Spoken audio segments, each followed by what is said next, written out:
This is Doug Brunk for Global Medical News Network, reporting from the Las Vegas Dermatology Seminar sponsored by the Skin Disease Education Foundation. Dr. Christopher Zachary, who chairs the Department of Dermatology at the University of California, Irvine, presented a talk entitled "Federal Regulations Are Killing Healthcare and Your Practice." Dr. Zachary, one of the recommendations you made in your presentation was to fix the Food and Drug Administration. Could you please explain what needs fixing at the FDA, as well as some thoughts on how to fix it? Well, I'd be delighted to, Doug. First of all, I want to say that I can't really think of life without some form of FDA. However, let me tell you that whether you are using a medical laser or whether you're using a curling iron, I'm not sure that the two are so very different when it comes to doing appropriate safety and reliability checks. In other words, what I'm saying is the FDA currently is pretty slow and ineffective in speedily assessing safety and efficacy of both drugs and devices.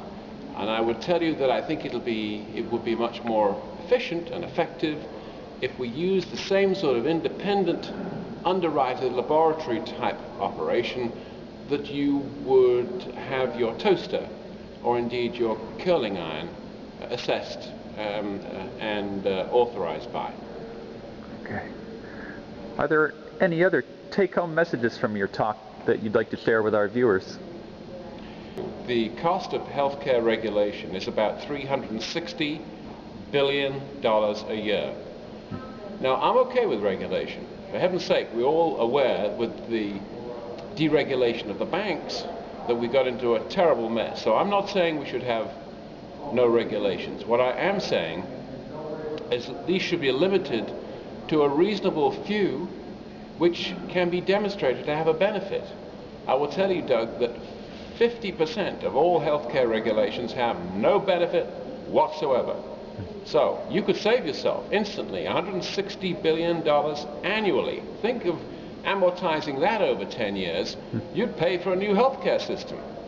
So I think we have to be reasonable here. We have burdened ourselves with a ridiculous amount of legislation, and it drives me nuts. And I'm shocked that we as physicians aren't more upset. We should absolutely take this into our own hands and do something about it. For Global Medical News Network, this is Doug Brunk.